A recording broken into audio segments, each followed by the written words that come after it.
बोला। आदि सदगुरु, सर्व आत्माओं के सदगुरु, सर्व सृष्टि के सदगुरु, सदगुरु सुखराम जी महाराज ने धन्य हो, धन्य हो, धन्य हो। सत स्वरूपी संत राधा किशन जी साहेब ने धन्य हो, धन्य हो, धन्य हो। सत स्वरूप राम जी महाराज ने धन्य हो, धन्य हो, धन्य हो। अनंत कोटि सत्स्वरूपी संताने धन्य हो, धन्य हो, धन्य हो। राम सभा में राम राम महाराज, राम राम सा, राम राम। आज पडासखेड गाव आणि या गावात आपले रामस्नेही प्रेम भाऊ, त्यांचं कुटुंबामध्ये भजन भक्ती नामस्मरण चालते आणि अशा परिवारामध्ये जन्माला आलेले लेकरं जे असतील तेही जर भजन भक्ती करून परमेश्वर परमार्थ मार्गाला लागतील तर निश्चित ती गोष्ट भाग्याची आहे आणि भाग्याची असते। तर रामस्नेही परिवार कुठलंही कार्य असेल तर परमेश्वराच्या नामस्मरण आणि सद्गुरूंच्या शरणात राहून करत असतात। आपण रामस्नेही मंडळी आली, गावकऱ्यांना बोलवलं आहे, मित्र परिवार स्नेहीजन आलेले आहेत, सत्संगाला या, सत्संगाला या असं व्हॉट्सअपवर मोबाईलवर मेसेज गेले। गावामध्ये तुम्हाला बोलवलं, सांगितलं आजची तारीख आणि सत्संग निमित्त बालकाचं अलोक नाव असं त्या बालकाचं आणि त्याचा आजचा हा जन्मदिवस आपण सत्संगाने करतोय। बालकाचा वाढदिवस, जन्मदिवस निमित्त आहे, हे निमित्त आहे फक्त की आमच्या कुटुंबात लहान बालक आहे, त्याचा जन्मदिवस आहे। पण हा जन्मदिवस सत्संगाने करावा आणि सत्संगाने केल्याने माझे परिचित लोक येतील, माझा समाज येईल, माझे गावकरी येतील आणि माझा रामस्नेही परिवार येईल। भजन भक्तीने अनेकांचे भाग्य तयार होतील, हा त्याच्या मागचा हेतू आहे। जगामध्ये सुद्धा बर्थडे होत आहेत, वाढदिवस होत आहे ना, अजून होत आहेत मोठमोठे, रात्रीच्या पार्ट्या होत आहेत, डीजे लावला जातोय, मोठमोठे फंक्शन होत आहेत। तो वाढदिवस नाहीये, लक्ष द्या, ते वाढदिवस नाहीये, तो वो दिन बर्बादी का होता है। अरे ज्या दिवशी परमेश्वराला भूल पडली, ज्या दिवशी त्या सिरजनहार परमेश्वराला मी विसरतो आणि विषय विकार वासनेने दिवस साजरा करतो, तो दिवस माणसाचा वाढदिवस कसा होईल? अरे आयुष्याचा एक दिवस आमचा चांगला होता, पण तो वाईट मार्गाने साजरा केला आणि अनेकांना त्याच्यामध्ये बोलवलं। अजून तुम्ही पण या, काय मिळालं त्याच्यात? जर तिथे सत्संग नसेल, भक्ती नसेल, परमेश्वराला आवडणारे विचार नसतील, संत सद्गुरूची महिमा नसेल, मनाला भावणारे विकार असतील, खाण्यापिण्याच्या विचित्र स्थितीमध्ये पार्ट्या केल्या जातात, अरे बऱ्याच ठिकाणी तर जीव हत्या केली जाते, नशा केला जातो, धिंगाणा केला जातो आणि मग म्हणतात आम्ही वाढदिवस केला। चुकीचं आहे ते। आपण भारतात जन्माला आलोय, ही परमेश्वराची धर्मभूमी आहे, इथे संत सद्गुरू आत्मकल्याणाचं ज्ञान देतात आणि परमेश्वराचा मोक्ष प्राप्त करण्याचा भेद देतात। अशा धर्तीवर आमचा जन्म झाला आहे। आमची प्रत्येक कार्याची सुरुवात परमेश्वराच्या भजनाने, नामस्मरणाने झाली पाहिजे आणि ते रामस्नेही करतात। हे रामस्नेही करतो की माझ्या परमेश्वराचं स्मरण करावं, अनेकांना तो परमेश्वर सुख देतो, त्या परमेश्वराचं भजन नामस्मरण कानावर यावं, हृदयात भाव यावा आणि प्रत्येकाचा जन्म सफल व्हावा, या हेतूने हे सत्संग आणि भक्ती ठेवली जाते। याच्यात सुद्धा मोठाईकी नसते। आतापर्यंत या गावात किती सत्संग झाले, किती वेळा झाले रामस्नेहींचे सत्संग, आम्ही स्वतः 20 वर्षापासून पाहतोय। बरोबर आहे ना भाऊ?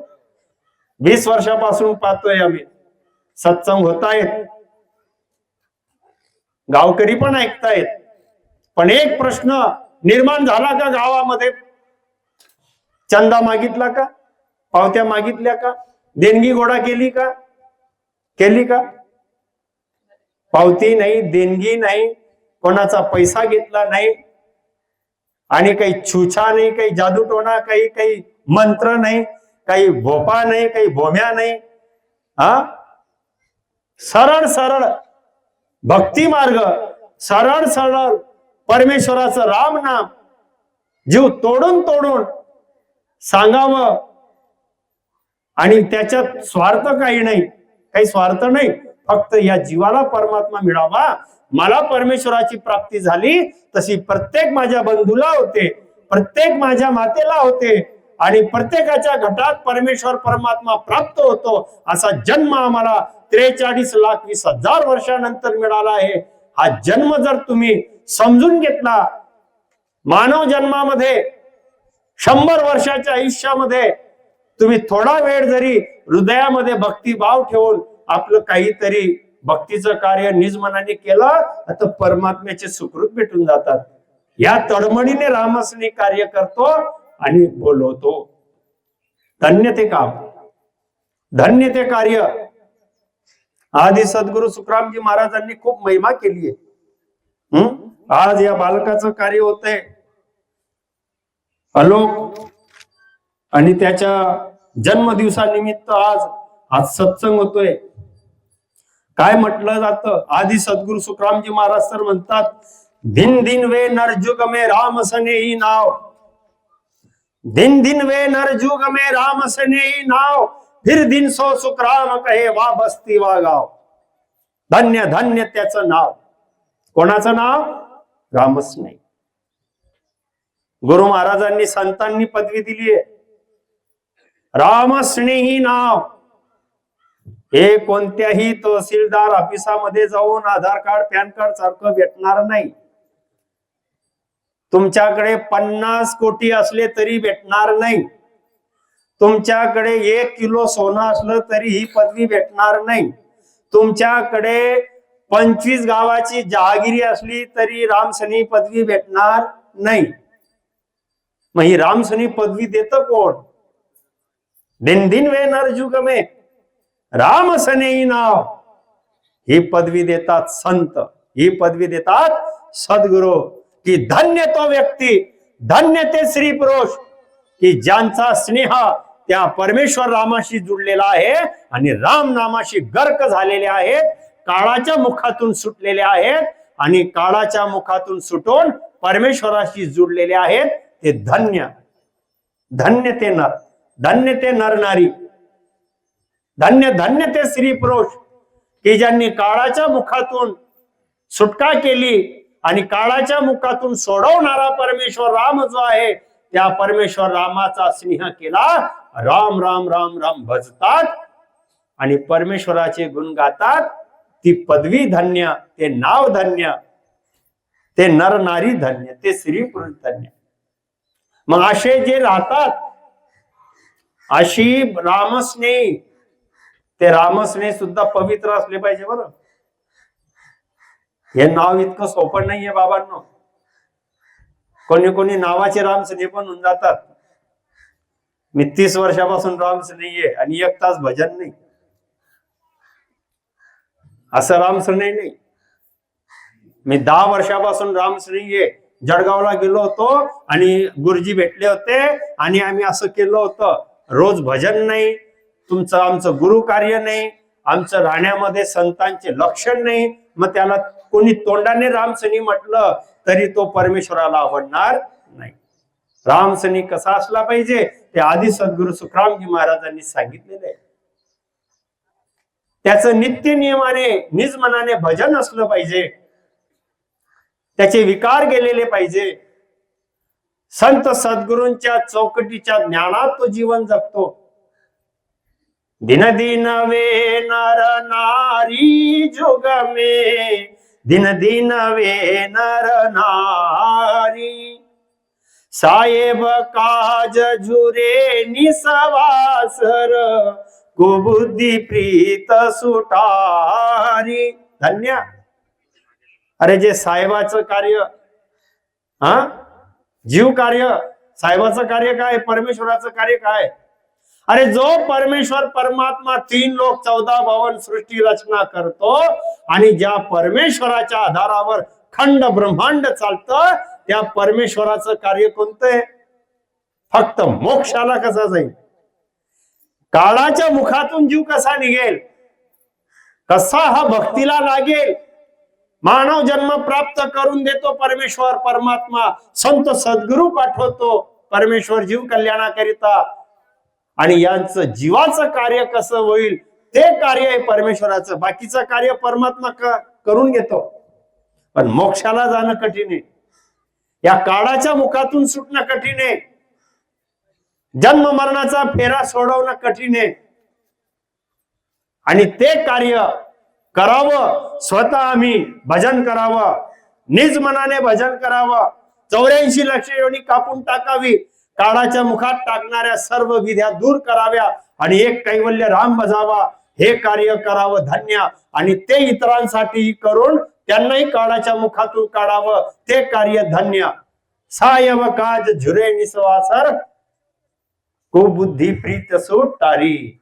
जी कुबुद्धी असते, जी विकारामध्ये टाकते, वासनेमध्ये टाकते, कुकर्म करायला लावते, ती कुबुद्धी गेली आणि सुबुद्धी आली. असा रामस्नी, असे नरनारी धन्य.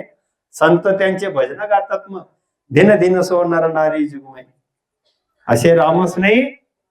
आणि अशा रामस्नेहींचे कार्य चांगलेच व्हावे, आणि ते कार्य आमच्या गावात होत असेल ते गाव धन्य, ती वस्ती धन्य, ते गाव धन्य, तो समाज धन्य, ते परिवार धन्य. भले 5-50 लोक त्यांना मानत नसतील, 100-200 लोक त्यांना समजत नसतील अज्ञानापोटी, पण त्या भक्ताची महिमा देवलोकात चालते. त्या रामस्नेही संत भक्ताची महिमा ब्रह्मा विष्णू महादेव करतात, स्वर्गाचे देवता करतात, पाताळातील शेषनाग देव करतो, 50 कोटी योजनधारा उचलणारा शेषनाग 2000 जीवेने राम राम राम राम करतो. आणि त्या संतांची महिमा करतो की धन्य ते संत की जे परमेश्वराच्या ज्ञानाने चालतात, सत्कर्म करतात आणि राम भजन करतात. पाताळामधील शेषनाग धन्य म्हणतात. देवी देवता ध्यान परमेश्वराचं करतात आणि त्या भक्ताची संताची महिमा करतात. कोणत्या भक्ताची? ऐकताय ना सर्वजण? कोणत्या संताची? जो परमेश्वराला प्राप्त करतो, काळाच्या मुखातून मुक्त होतो आणि इतरांनाही परमेश्वराची प्राप्ती करण्याकरिता झुरत असतो, अशा संतांची महिमा होते. असे धन्य. गुरु महाराजांनी खूप महिमा केली. अजून अनेक ज्ञानामध्ये लोक वाचतात, अनेक ठिकाणी लोक पोथ्या वाचतात, ज्ञान वाचतात. भक्तीलाच महत्व दिलंय ना, भक्ती करणाऱ्याला महत्व दिलंय. धन संपत्ती किती त्याला महत्व दिला नाहीये, देखणा किती त्याला महत्व दिला नाहीये, संसारामध्ये किती बुद्धिवान असेल, चतुर असेल, त्याला महत्व दिलं नाहीये. हृदयात भाव असेल, मुखाने नामस्मरण करत असेल, राम भजन सत्कर्म करत असेल, त्याला सर्व ठिकाणी पूजनीय आणि धन्य म्हटलेलं आहे. आम्ही अनेक प्रवचन कीर्तन गाथा वगैरे वाचलेली मंडळी सुद्धा असते, त्यांनी सुद्धा या गोष्टी वाचल्या असतील, ऐकल्या असतील. काय?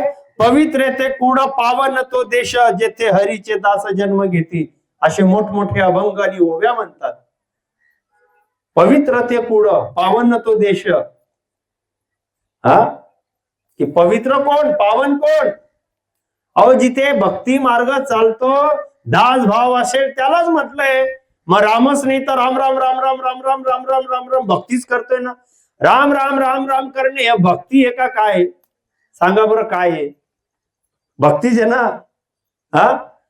अरे, राम नामाचा जप करणे म्हणजे भक्ती, राम नाम घेणे म्हणजेच भक्ती, राम नाम हृदयात ठेवून मुखाने राम राम रटन करणे म्हणजे सर्वात श्रेष्ठ भक्ती.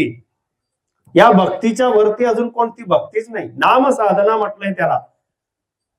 आणि कलियुगामध्ये नाम जप हाच एक महामंत्र आणि हेच एक सत्य साधन म्हटलेलं आहे. अनेक साधन मार्ग कलियुगामध्ये, काळाच्या या कलियुगामध्ये अनेक साधनांमध्ये परमेश्वराची नाम साधनेमध्ये राम नाम भक्ती साधना सर्वात श्रेष्ठ, सुलभ, सोपी, सत्य. एकही याच्यामध्ये केस इतका अंतर नाही.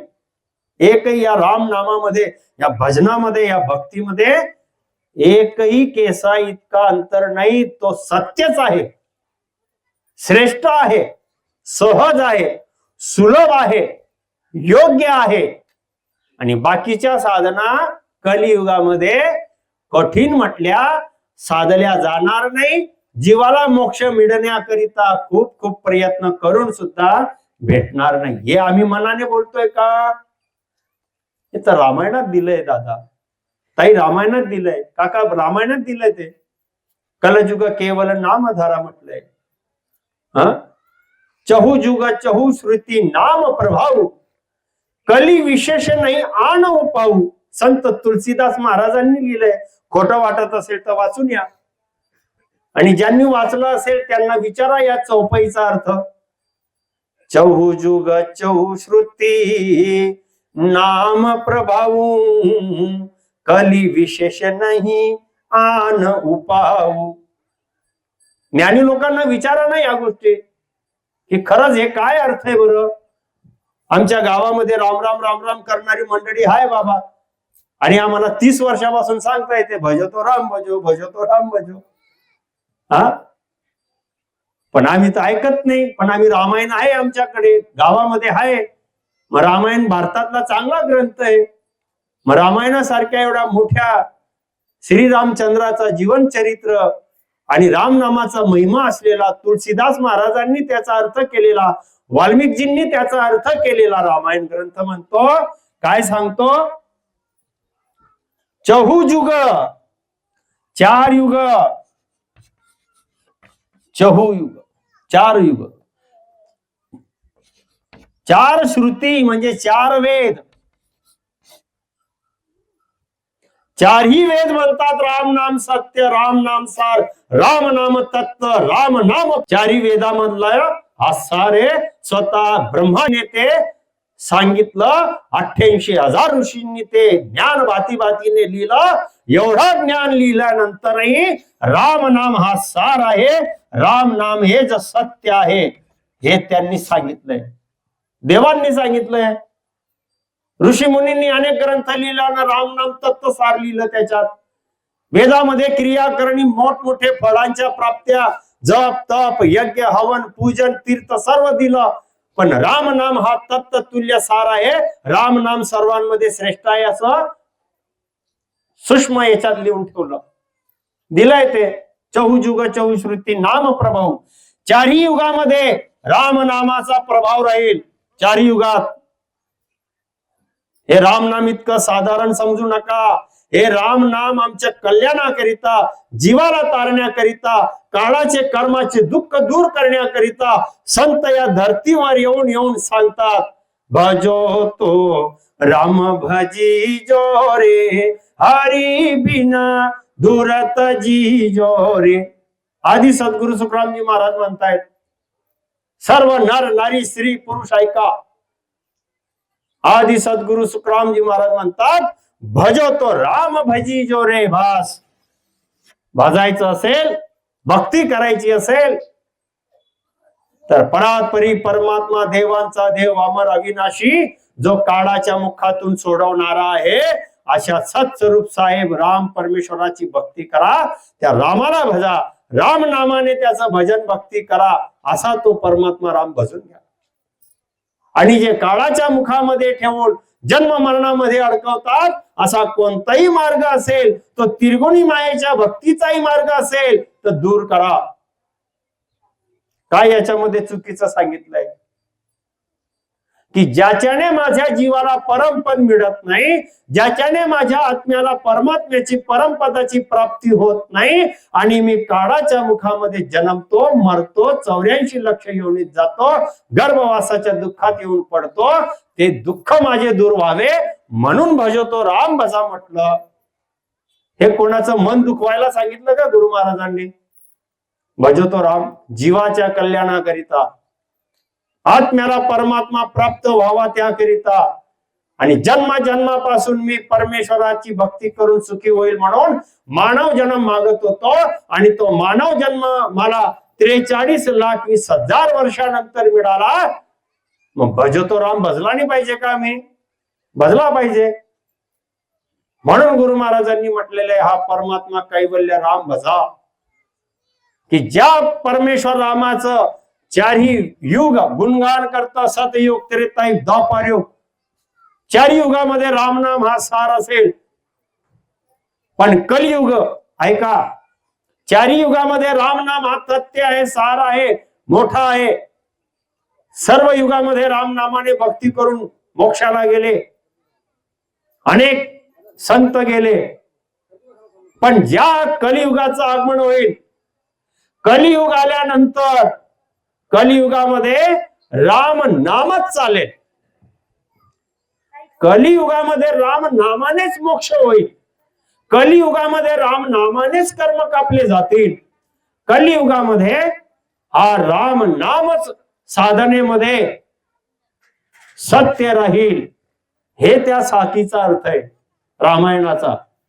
कली विशेष नाही आन उपाऊ. चारी युग आणि चारी वेद या राम नामानेच महिमा केलेला आहे. आणि कलियुगामध्ये काय होईल म्हटलंय? कलियुग. मग या कलियुगामध्ये काय शब्द आलाय?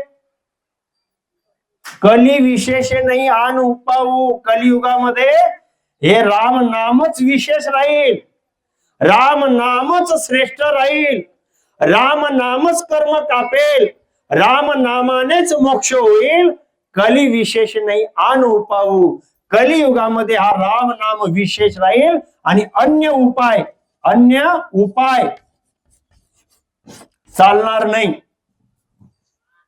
दुसरा उपाय चालणार, दुसरा कोणताही साधना मार्ग कलियुगामध्ये कोणी कितीही केला तर त्याच्याने तो परमपदाची प्राप्ती, मोक्षाची प्राप्ती करू शकणार नाही. हे कुठला अर्थ दिला आम्ही? रामायणातला दिला. चहुजुग चहुश्रुती नाम प्रभाऊ, कली विशेष नाही आण उपाऊ. मग आपण तिथे प्रश्न निर्माण केला का बाबांनो? तिथे आमच्या मनामध्ये शंका आली का? संत तुलसीदास असं का म्हणतात? रामायणामध्ये असं का लिहिलं? कारण की जे सत्य आहे ते तुम्हाला कुठे ना कुठे ऐकायला मिळेल, वाचायला मिळेल. मग ते गीता असेल, ज्ञानेश्वरी असेल, रामायण असेल, भागवत असेल की वेद असेल, सर्व ग्रंथांमध्ये परमेश्वराच्या नामाचा महिमा आलेला आहे. आणि राम नाम कसं श्रेष्ठ आहे हे तिथे कुठे ना कुठे तुम्हाला वाचायला मिळेल.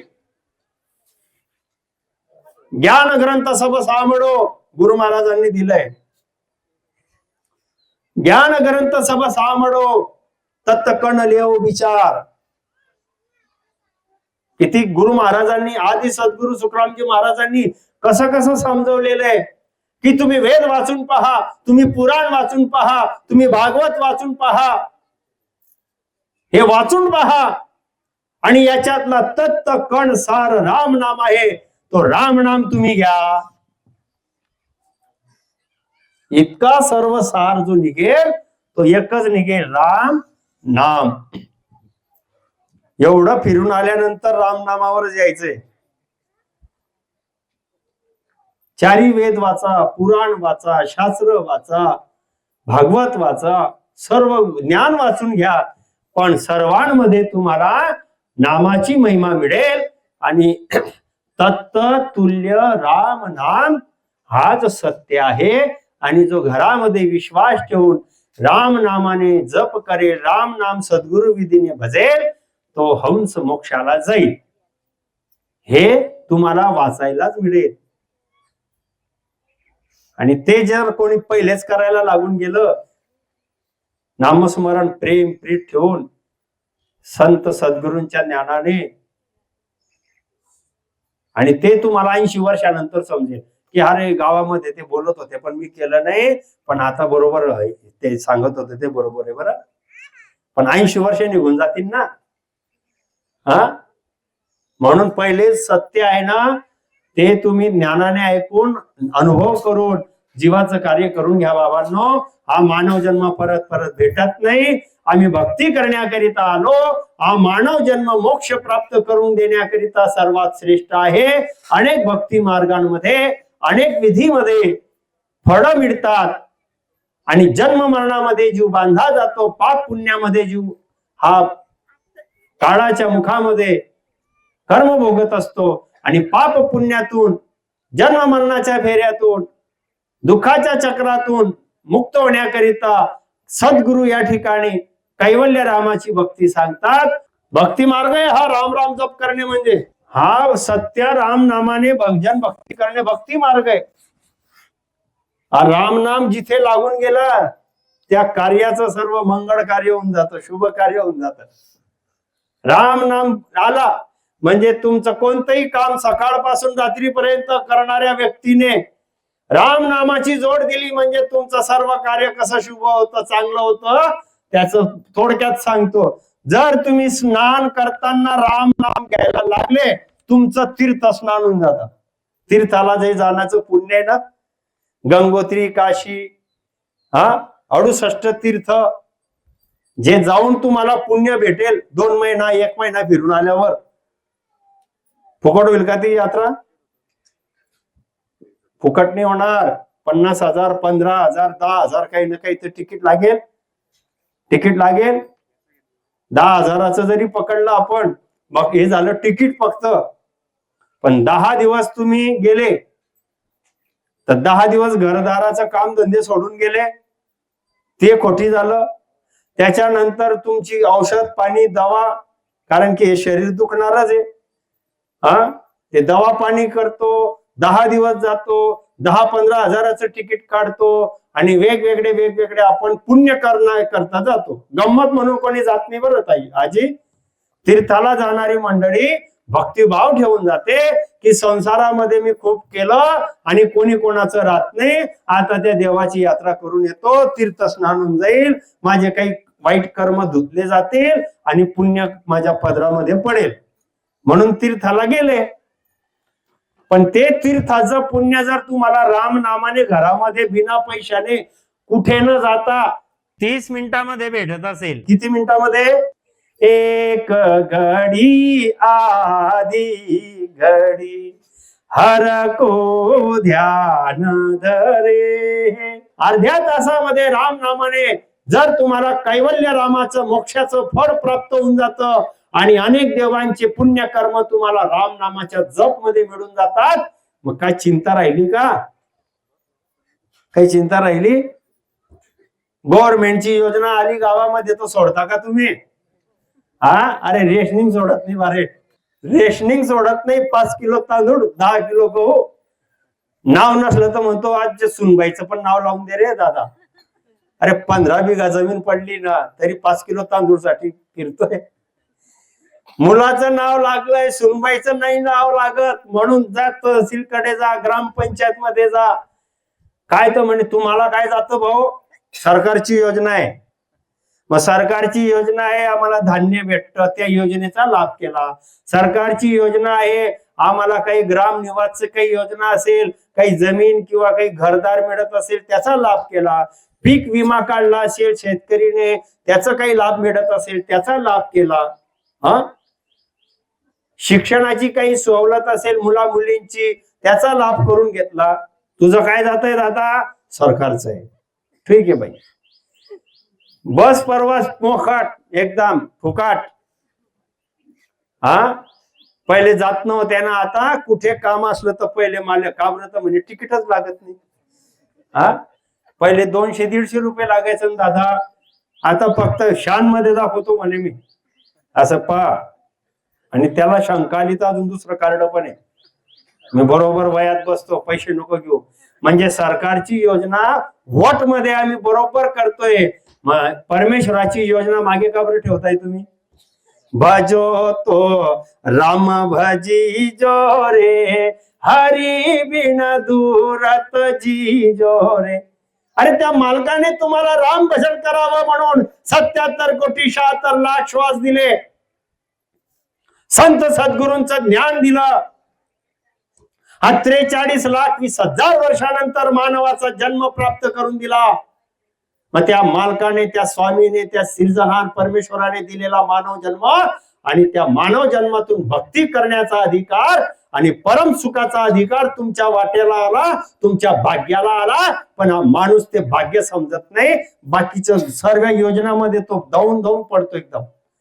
आणि राम नामाने कैवल्य भक्तीचे भाग्य जागृत करून घ्या म्हटलं तर तो म्हणतो ही भक्ती आमची नाही ना दादा, आमची थोडीच ही भक्ती आहे, असं सांगतो. अरे सर्वांची भक्ती आहे, परमेश्वर सर्वांचा आहे, हे राम नाम सर्वांसाठी आहे. फक्त माझी समज कमी पडते कुठेतरी, मला परिपूर्ण सद्गुरु ज्ञान मिळालं नाही, मला सांगणारे तसे मिळाले नाही, म्हणून मी भक्ती समजून घेतली नाही, समजत नाही. अरे हा राम नाम जो आहे, हा जर तुम्ही प्रत्येक गोष्टीमध्ये जोडला तर तुमचं कार्य चांगलं होतं. स्नान करताना राम नाम जोडलं, तुमचं तीर्थ स्नान होतं. त्या मीटर घर फिरला बाबा, राम राम करायला लावलं तर किती बिल आलं असं काही होईल का? काही घरपट्टी वाढून जाईल की 10,000 द्या बरं, तुम्ही राम राम राम राम करताय घरामध्ये, काही होईल का? फुकट राम राम राम राम करून एवढं मोठं भाग्य तयार होतं, परमेश्वराचे भाग्य होऊन गेले. हेच राम नाम तुम्ही स्वयंपाक करताना महिलाने केलं आणि भोजन करताना राम नाम म्हणत गेले. नाम घेता ग्रासोग्रासी, अभंग खूप असतात पण अर्थ काही लागत नाही. हे राम नाम घेताना स्वयंपाक आणि भोजन केलं ते प्रसाद होऊन जातो, परमेश्वराचा मायेचा निहोत. कैवल्याचं भक्तीचे भाग्य जागृत होतात आणि सर्व देवांचे पुण्य त्याच्यात भेटून जातात, कोणती भक्ती न करता. असा हा राम नाम. म्हणून महिलांनी किती संताप आला, किती टेन्शन आलं, किती काही झालं, तर जेवण स्वयंपाक करताना राम नामाचं त्याच्यामध्ये उच्चारण करा, रामरस होऊन जाईल. तो राम नामाचा रस त्याच्यामध्ये येतो, ते अन्न राम भजनाचा प्रसाद होऊन जातं. खाणाऱ्याचेही भाग्य चांगले होतात, खाणाऱ्याचीही मती चांगली होते. भलेही ते आज न उद्या भक्ती करतील किंवा नाही करतील, पण ज्या माऊलीने भाजी भाकर स्वयंपाक करताना तेवढं 20 मिनिटं अर्धा तास स्वयंपाक तर सोडून जायचं नाहीये. ज्याच्या वाटेला ते कामाला ते करायचंच आहे. मग ते करताना बाकीचं एवढं टेन्शन डोक्यामध्ये ठेवण्यापेक्षा त्या परमेश्वराला आठवण करावी आणि राम राम म्हणत म्हणत भाजीला तडका मारा, राम राम म्हणत म्हणत कणिक मळा, राम राम म्हणत म्हणत भाकरी थापा, संतापात नाही. करा, रामरस तयार होईल ना ताई त्याच्यात. नाही तर काल काय झालं होतं म्हणून भाकर ते क्रोध होऊन जायचं. तो भाकर मध्ये काय होतं, मग ते भाकर मध्ये क्रोध आला, क्रोध. माझं मन संतापलेलं आणि ते अन्न शिजवताना त्या माऊलीचा क्रोध असेल, काही वाईट विचार मनामध्ये असतील, तर त्या जेवणामध्ये सुद्धा तो प्रभाव येतो. आणि राम भजन करून जर त्या माऊलीने नामस्मरण करत करत जर स्वयंपाक केला, त्याच्यामध्ये राम रस म्हणजे परमेश्वराच्या भक्तीचं तुम्ही उच्चारण केल्यामुळे त्या स्वयंपाकामध्ये सात्विकता येते आणि तो स्वयंपाक जे खातात ना त्यांची मतीमध्ये परमेश्वराचे भाग्य बनतात. मग तुम्ही म्हणता आम्ही तर राम राम करतो, ते करत नाही, मग राम नामचं जेवण खाऊ घाला त्यांना, त्यांचे भाग्य बनतील, पुढे चांगले होतील, आता होतील, पुढे होतील. हे शास्त्राचा नियम आहे, हा मनाचं नाही बोलत आहे. कौरव पांडवाचे किस्से सर्वांना माहितीये. पण भीष्म पितामह गंगा पुत्र होता, लोक गंगेमध्ये जाऊन स्नान करून पवित्र होतात, पण स्वतः गंगेचा पुत्र कोण होता? भीष्म. पण त्याने अन्न कोणाच्या घरचं खाल्लं होतं? दुर्योधन. दुर्योधन, कौरव पांडव, राजा दुर्योधन. दुर्योधनाच्या घरचं अन्न खाल्लेलं असल्यामुळे ज्या वेळेस द्रौपदीचं वस्त्र हरण होत होतं तिथे जर हा भीष्म उभा राहून गेला असताना तर मजाल नाही होती कोणाची की त्या स्त्रीचा अपमान करेल आणि कोणी तिच्या वस्त्राला हात लावेल. पण अन्न खाल्ल्याचा प्रभाव तिथे झाला. ज्या राजाचं अन्न खाल्लं तो राजाच सात्विक नव्हता आणि त्याचं अन्न खाल्ल्यामुळे किती बलवान असेल, किती तो ब्रह्मचारी असेल, गंगेचा पुत्र होता, देवव्रत नाव होतं, इंद्राला त्याने हरवलं होतं, पण तिथे त्याची मती चालली का? नाही चालली. म्हणून अन्नाचा प्रभाव याच्यावर हे उदाहरण आहे. आणि जर सात्विक अन्न खाल्लेलं असेल तर विचार चांगले होतात, बुद्धी चांगली होते आणि कृत्य चांगलं घडतं. म्हणून या राम नामाची जोड देत राहा. रामच नाही तर राम भजन शिवाय कामच करत नाही हो. सकाळी उठला की आदि सद्गुरु सुखरामजी महाराज म्हणतो आणि बसल्या जागेवर चहा प्यायच्या पहिले तो तर राम राम चालू करून देतो. त्या बाईला म्हणावं लागतं अहो चहा तर घ्या. हा ठीक आहे ठेव. असा रामच नाही. आंघोळीला गेला की बास प्रथम वंदन गुरु देवजी चालू करून देतो. गुरु महिमा राम राम राम राम राम राम. कामाला चालला असेल, कोणाशी बोलणं असेल नसेल, गाडीत बसला किंवा चालला, आपली आपली गाडी चालत असेल, राम राम राम राम राम. असं रामस्वामीचं कार्य चालतो. आम्ही पाहिलंय आपल्या गावात पण आहे तशी मंडळी आहे. तसे रामस्वामी की आपलं घर दार कुटुंब परिवार परमेश्वरावर न्यौछावर करून दिला. अरे जाको रामजी धनी वाको काय की कमी. हा लोकांना चिंता, अरे याच्या पोराचं कसं होईल म्हणे, राम राम करायला लागला आणि काहीच करत नाही. लोकांना चिंता बरं. अरे त्याच्या पोरीचं लग्न कसं होईल, तो राम राम राम राम करायला लागला. आता त्याचं कसं होईल, तो राम राम करायला. अरे चांगलं होईल जाको रामजी धने. अरे ज्याचा करता रामजी असेल त्याला या 3 लोक 14 भवनामध्ये कोणतं कर्म बाधा येईल. राम राम राम राम करतो आहे, परमेश्वरा तू सांभाळ, मी तुझ्या शरणात आहे. मला संतांनी ज्ञान दिलं, मी चाललो सत्संगाला. या गावात जाऊन सत्संग कर, त्या गावात जाऊन सत्संग कर. राम नाम घ्या, भाग्य जागवा. प्रत्येक कार्याची सुरुवात राम नामाने करा. असंभव काम संभव होतील. या ताई राम भजन करा.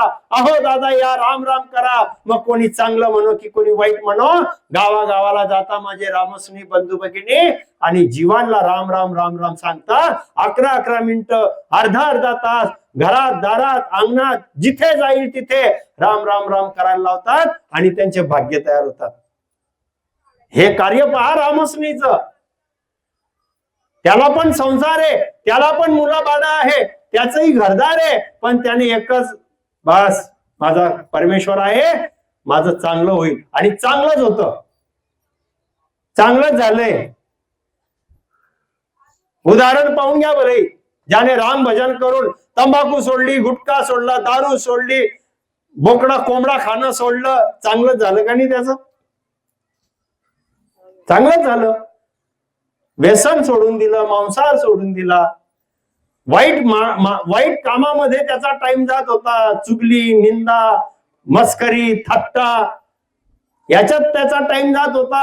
आता तो राम राम करतो, सत्संगाला जातो, 4-5 तास आपल्या पोटापुरता काम करून घेतो आणि 8 तास भजन भक्ती करतो.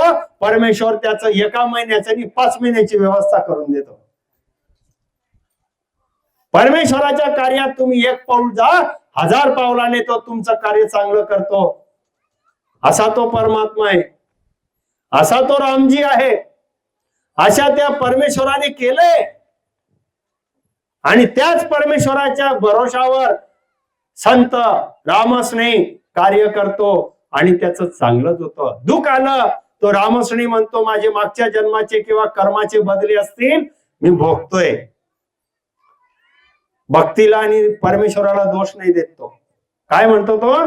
माझ्या मागच्या जन्माचे काही असतील बदले कार्य कर्म ते मी भोगून घेतोय. परमात्मा हे राम राम करून मी भोगून घेतोय.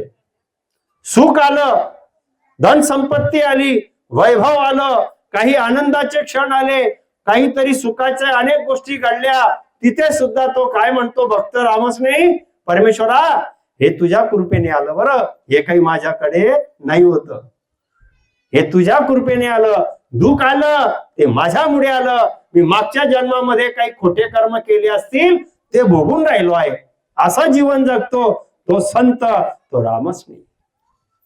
हे चुकीचं आहे का बरं? हेच असलं पाहिजे आणि असाच रामस्नी असला पाहिजे.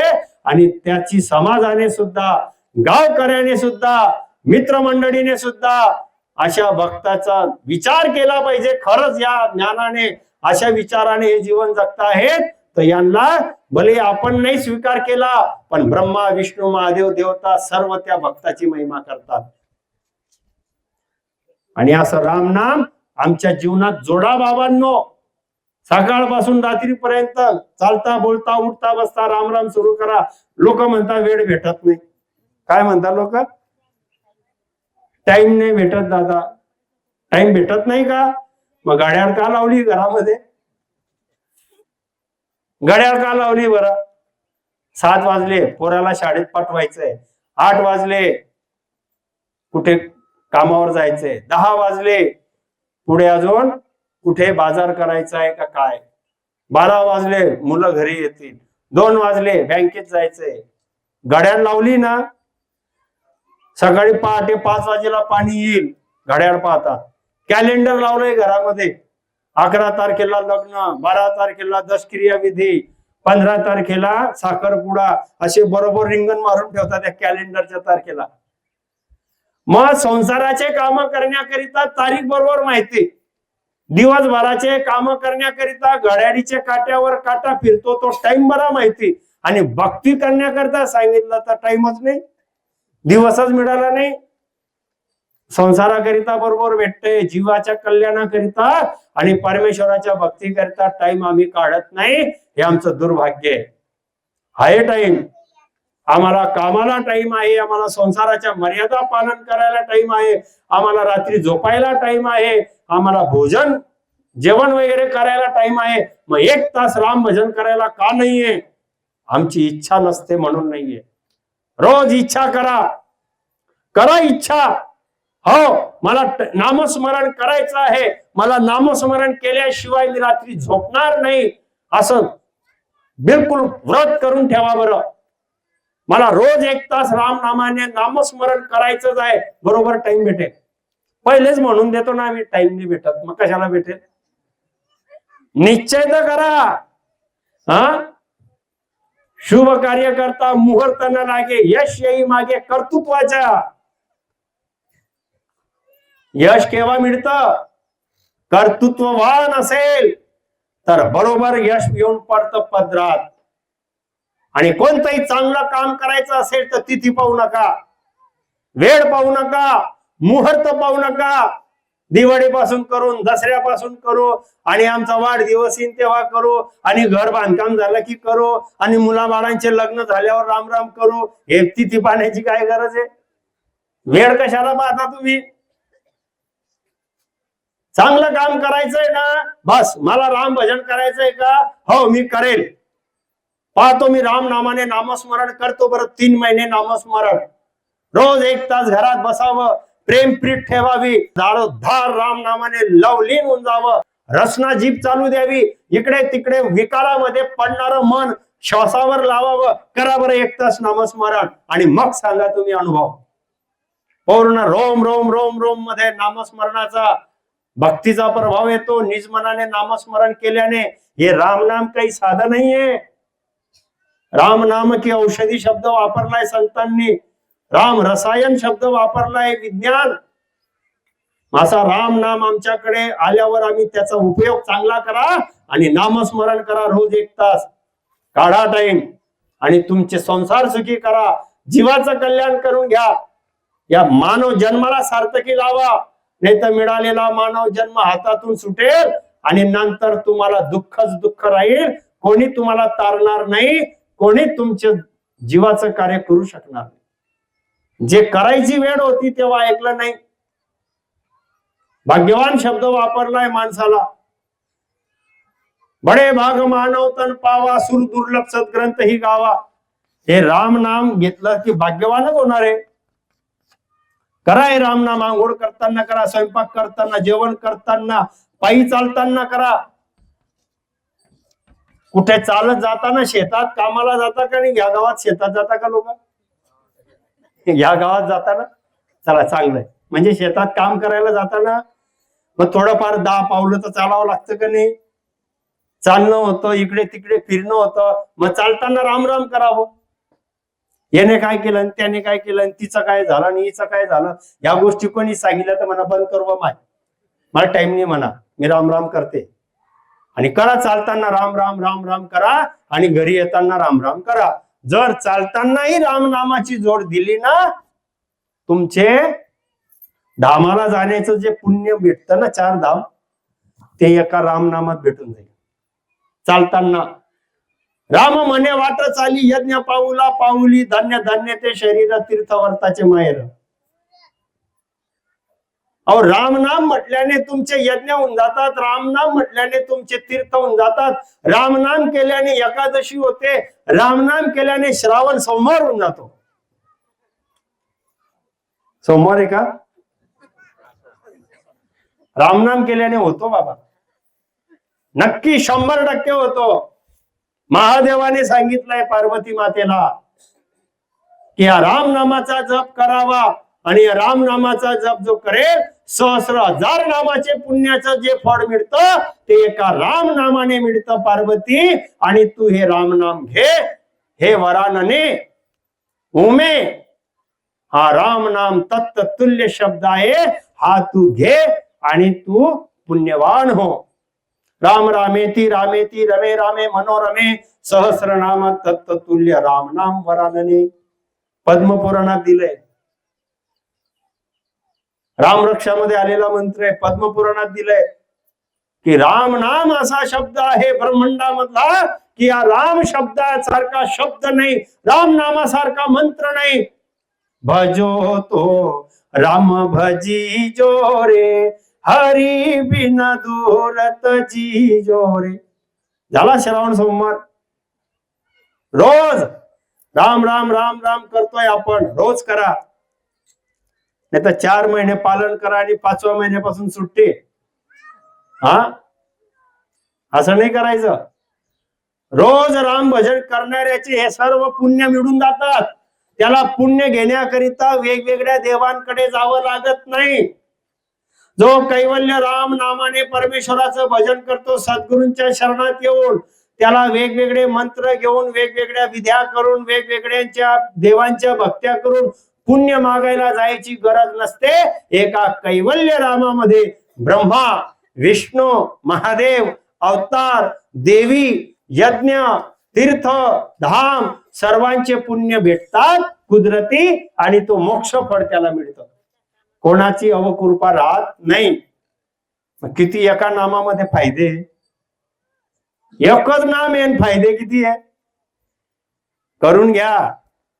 म्हणून या ठिकाणी परमेश्वराने जन्म आणि मृत्यू ठेवलेला आहे. जन्म मृत्यू का ठेवलाय की काही कारणाकरता खाली जा. भारत खंड मिळाला भाग्याने, संतांचं ज्ञान मिळालं, मानव जन्म मिळाला, कैवल्य राम भजून मोक्षाला जा, अमरपदाला जा. इथेच सुखी ठेवायचं असतं तर मरण ठेवलं नसतं. इथे जग आणि इथेच राह. पण इथे जन्माला आल्यानंतर मृत्यू ठेवलाय ना, मृत्यू ठेवलाय म्हणजे काहीतरी कारण आहे की मानव जन्म मिळेल, आणि त्या मानव जन्मामध्ये 5, 50, 100 वर्ष आहे, त्याच्यात राम भजन करा, सत्कर्म करा आणि मोक्षाचं फळ प्राप्त करा आणि सुखी होऊन जा. आणि जीवन पण सुखी जगा, आनंदी जीवन जगावं. आणि जो सत्कर्म करतो, राम भजन करतो, संतांच्या ज्ञानाने जगतो, त्याचं जीवन आनंदी असतं. झोप शांत लागते त्याला. का? अरे मी लबाड्यास केले नाही, मी खोटे कर्म केले नाही, मी कोणाचे माना पिरगडल्या नाही, मग त्याला शांत झोप लागते, समाधानी राहतो. भक्त समाधानी राहतो, परमेश्वराची भक्ती करणारा समाधानी असतो. मेरो ऐसो जावे नाही, जावे ऐसो मेरो नाही. हा, अरे माझं असेल तर जाणारच नाही कुठे. माझ्या कर्मात दिलंय तर कुठे जाणार आहे का? नाही. आणि माझ्या भाग्यामध्ये नाही तर भेटणार आहे का? नाही, मग समाधानी झाला तो. भक्ती करणारा, राम भजन करणारा असा भक्त होऊन जातो आणि त्याला जीवनामध्ये टेन्शनच राहत नाही. लग्न झालं, माझ्या भाग्यात होतं, आली अर्धांगिनी, संसार सुरू, मुलगा असेल झाला, नाही झाला बरंय, माझा संसार कमी राहील आणि माझं संसाराचं कार्य कमी होऊन मोक्षाला जाईल. मुलगा झाला झाला, नाही झाला नाही झाला, संसार आला, दुःख सुख आले आले, नाही आले गेला, समाधानामध्ये राहतो, राम राम करतो आणि जीवन जगतो. भक्तीचा महिमा, भक्तीचं सामर्थ्य, भजन भक्तीचा पराक्रम असा आहे की तुम्हाला इथे टेन्शनच राहत नाही. बाकीचा पैसा खूप कमवतो पण टेन्शन मध्येच राहतो. खूप धन संपत्ती कमवली पण टेन्शनच टेन्शन त्याच्या मागे, समाधानी नाही ना. 1,000 होते तरी रडत होता, 1,00,000 झाले तरी रडतोय, 10 लाख झाले तरी रडतोय, 10 करोड झाले तरी रडतोय. का रडतोय? मन नाही भरत आहे त्याचा. 100 होते तरी रडत होता आणि 10 करोड झाले तरी रडतोय. मग सुखी राहणार आहे का तो? राहणार नाही. सुख इथे असतं, तुमच्या घटात परमात्मा आत्म्यामध्ये प्राप्त करा, राम राम करा, तो सुखी खरा. बाकीचं सुख, संपत्ती, धन, वैभव मध्ये सुख शोधतात ते सर्वच्या सर्व पस्तावा करतील. आम्हाला आमचं जीवन कसं असावं हे भक्तीने मिळतं, समजतं आणि संतांच्या ज्ञानाने आम्ही चालतो आणि आम्ही खरंच जगाच्या पाठीवर जिवंतपणे सुखी होतो आणि इथून अमर पदाला जातो, अमर लोकाला जातो. असं हे रामनाम आहे. म्हणून हे रामनाम मनुष्य जन्मामध्ये मिळालं, घ्या. कलियुगात जन्माला आले, रामनामच एक साधन सोपं ठेवलेलं आहे. राम राम करा आणि आपल्या जीवाचं कार्य करून घ्या. पण कसं करा ते? भजो तो राम भजी जो रे, हरी बिना दुरत जी जो रे. द्रोड राहा, बिलकुल पक्का, कच्चापणा ठेवू नका. कच्चापणा ठेवू नका, पक्कापणा ठेवा. गुरु महाराजांनी शब्दच वापरले, भजो तो राम भजी जो रे. बस, भजो तो राम. भजायचंय ना तर परमात्मा रामच भजून घ्या. एका परमेश्वर रामाची भक्ती करून घ्या आणि जो असा दृढ करून घेईल मग त्याचा परिणाम पहा बरं.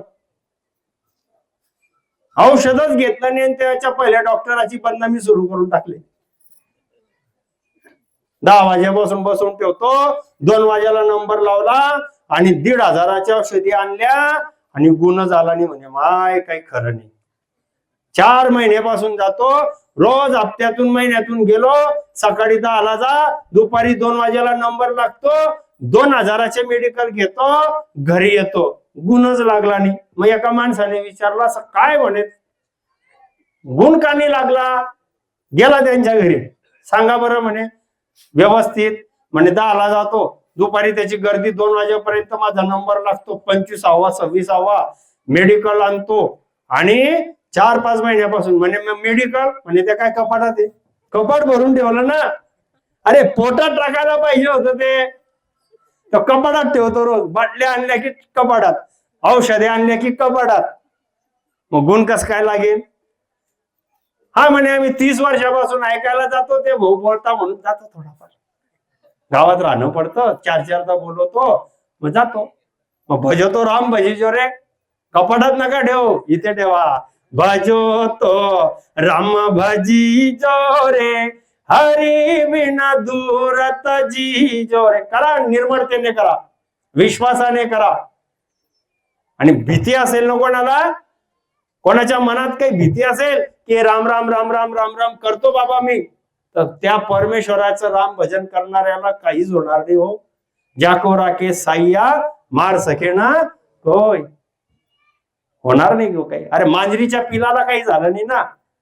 हा, मांजरीच्या पिलाला काही झालं का? कथेमध्ये ऐकताना, भागवत मध्ये ऐकताना, गाथेमध्ये ऐकताना, कीर्तन होतात, सप्ताह होतात, त्याच्यात सांगताना नाम पावन पावन त्याहून पवित्र कोण? राम नाम ज्याची वाचा पडे, ज्याच्या मुखाने राम नाम येईल, काळ त्याचा आज्ञाधारक होतो. कर्म न लिपे त्याच्या अंगी, राम म्हणे भोगी त्यागी, कर्म न लिपे त्याच्या अंगी. म्हणजे रामनाम घेणाऱ्याला कर्म लागत नाही, रामनाम भजणाऱ्याला दोष लागत नाही, रामनाम घेणाऱ्याचे दुःख हरण होता. असं अभंगामध्ये वाचायचं, कीर्तनामध्ये ऐकायचं आणि आपणच रामराम घ्यायला घाबरायचं. कस काय होईल मग? करा रामराम. भक्त प्रल्हादाने पाहिलं. भक्त प्रल्हाद, त्याचा पिता राक्षस आणि त्याच्या पित्याने स्वतः वरदान प्राप्त केलं देवांकडून. देवांनाच हरवण्याकरिता तपश्चर्या केली हिरण्यकश्यपूने आणि सर्वीकडे सांगितलं की माझीच पूजा भक्ती करावी, मीच आहे परमेश्वर, बाकी कोणाचं काही अधिष्ठान करायचं नाही. आणि जर दुसरं कोणी काही करायला लागला त्याला माझ्याकडे आणा, दंड द्या, त्याला मारा, त्याला मृत्यूदंडापर्यंत शिक्षा द्या. ऐकलं नाही तर. पण मागच्या जन्माचे जसे संस्कार असतात तसे गर्भाचे संस्कार असतात. महिला बसल्या आहेत. आईने आपल्या माऊलीने जन्माला यायच्या आधी जर आईच्या गर्भातून बालक जन्माला येतो, हे खूप मोठं तुमच्या पदरी देवाने परमेश्वराने एक मोठं कार्य दिलेलं आहे. ज्या आईला दिवस जातात, माऊलीला बहिणीला, आणि ती जेव्हा रामराम करेल ना, तर जन्माला येणारं बालक 9 महिन्यापर्यंत तुम्ही रामराम कराल ना कोणी महिला, तर त्या मुलाला गर्भसंस्कार होतात. करा हे प्रॅक्टिकल. सायन्स विज्ञान पण त्याला मानतं. हे फक्त काही भाकड कथा नाहीये. करा 9 महिने राम नामाचा जप, येत्या जात्या श्वासात राम राम करा. ज्या बाईला दिवस असतात, महिलेला मातेला 9 महिन्यापर्यंत राम भजन करा. ते लेकरू राम नामाच्या प्रभावाने सात्विक असेल, त्याचं उठणं बोलणं बसणं सात्विकच राहील. करून पहा बरं, हे खरं आहे का खोटं आहे. 9 महिने राम भजन करा. भले त्या माऊलीने 9 महिन्यानंतर राम भजन सोडून द्या बरं, पण त्या मुलाकडे पहा. मग आमच्या घरातलं जो उदाहरण आहे दादा, नातू 1 वर्षाचा झालाय आमचा, मोठ्या भावाचा मुलगा आहे, त्याचं नाव प्रेमच आहे. त्या सुनबाईला आम्ही सांगितलं, बेटा तू एक काम कर, घरातलं काम नको करू, पण राम नामाचं नामस्मरण दिवसातून 3 वेळा 4 वेळा आरामात बसून कर, गुरुबाणीजी वाच, एवढं काम तू कर. प्रेमाने तिला सांगितलं, ती पण ऐकून होती. खरंच तिने राम नामाचं नामस्मरण केलं. आणि आज ते बालक असं आहे, सकाळी आम्ही उठतो आणि तो जर असेल समोर तर आम्हाला पाहिल्यानंतर दड दड दड दड त्या बाणीजीकडे जातो, डोकं खाली टेकतो आणि आम्हालाही म्हणतो बस. आम्हाला इशारा करतो तो, डोकं टेकून टेकून. धन्य हो म्हटलं की डोकं खाली टेकतो आणि राम नाम म्हटलं की असे हात जोडतो. घरी येणारा कोणी नातेवाईक आला आणि आम्ही सांगितलं राम राम, आता त्याचं लक्ष नव्हतं, पण राम राम कानावर पडलं की खेळता खेळता खेळणं फेकतो आणि असा हात जोडतो. कोणी शिकवलं त्याला? अरे ते तुम्ही पहा, हे सत्य आहे. तुम्ही तुमच्या घरामध्ये असे संस्कार देऊ शकतात. हे राम नामाचा प्रभाव भक्त प्रल्हादाच्या कथेवरून मी सांगतोय. त्याची माता कयादू आणि तिला नारदाने हा मंत्र दिला होता की राम नाम घे, आणि तोच भक्त प्रल्हाद जन्माला आला आणि आपल्या बापाने सांगितलं की कोणाचं नाव घेऊ नका, पण माझं घ्या. पण भक्त प्रल्हादाने ऐकलं का? ते ऐकलं नाही.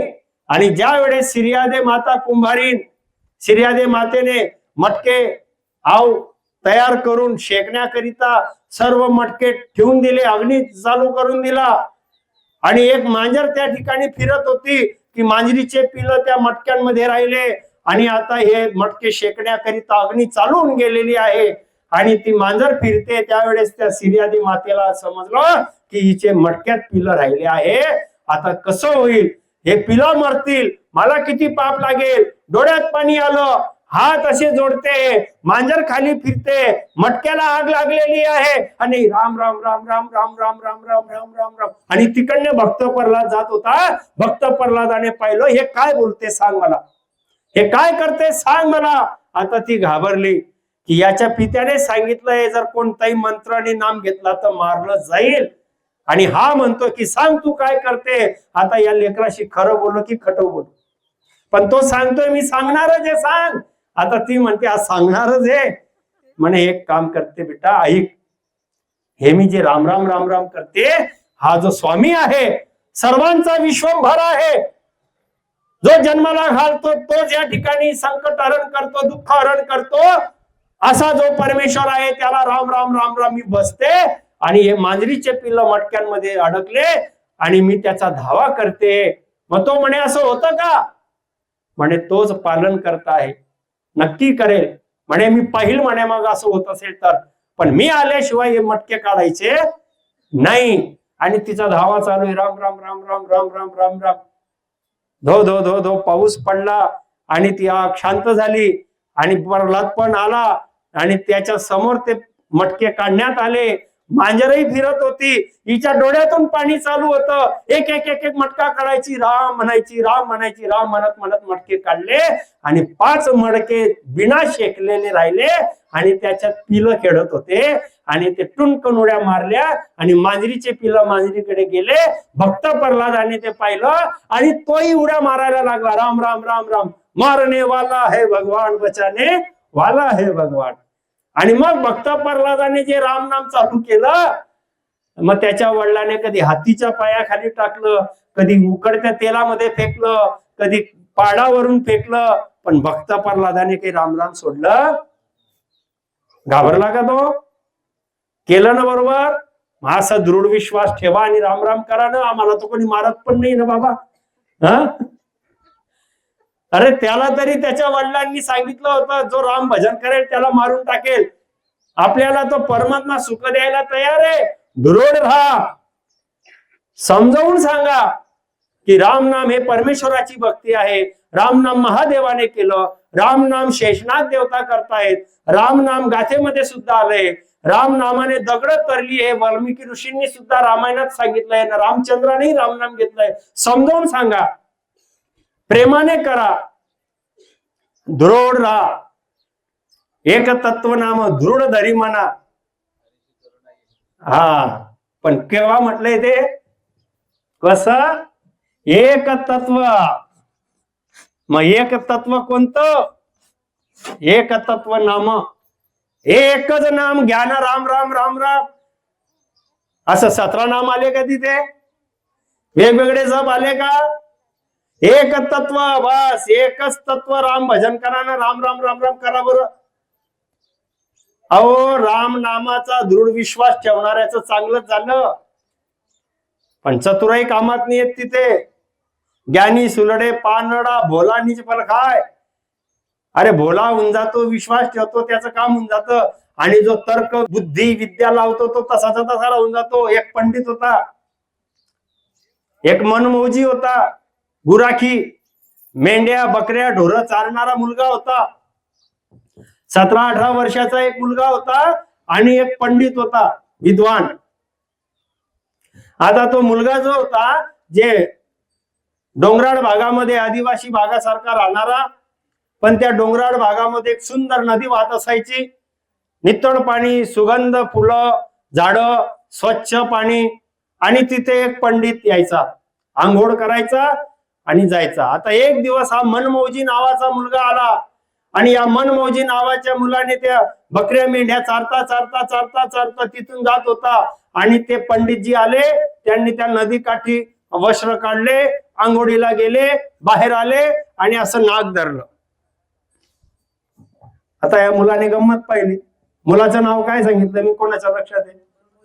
वा, मन लावून ऐकताय बरं. ज्याला सांगता नाही आलं ते वरच्या वरती ऐकताय. मुलाचं नाव मनमौजी. आणि ते मनमौजीने पाहिलं की हे काय करतोय बरं, आंघोळ करून आलाय, नाक धरतोय. आता त्या पंडिताला याने विचारलं, का म्हणे तुम्ही हे आंघोळ केली, हे नाकाला काय लावलं? नाकाला काही नाही लावलं म्हणे. आता तो काय सांगेल याला, मी प्राणायाम करतोय, श्वास घेतोय, सोडतोय आणि काय करतोय. तो मी भक्ती करतो. आणि बाबा भक्ती काय राहतं? अरे म्हणे मी देवाचं करतोय. म्हणे देवाचं काय राहतं? अरे म्हणे तो देव भेटतो म्हणे याच्याने. एवढं काय प्रश्न करतो म्हणे तू? म्हणे नाक धरल्याने देव भेटतो. म्हणे हा म्हणे, जा म्हणे तुमचा. आता त्या मुलाने काय ऐकलं?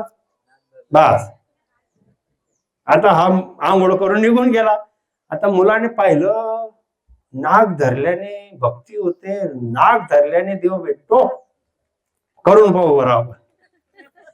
आता त्या बकऱ्या चालल्या पुढे आणि या भाऊनी घेतला पठ्ठ्याने नाग धरून,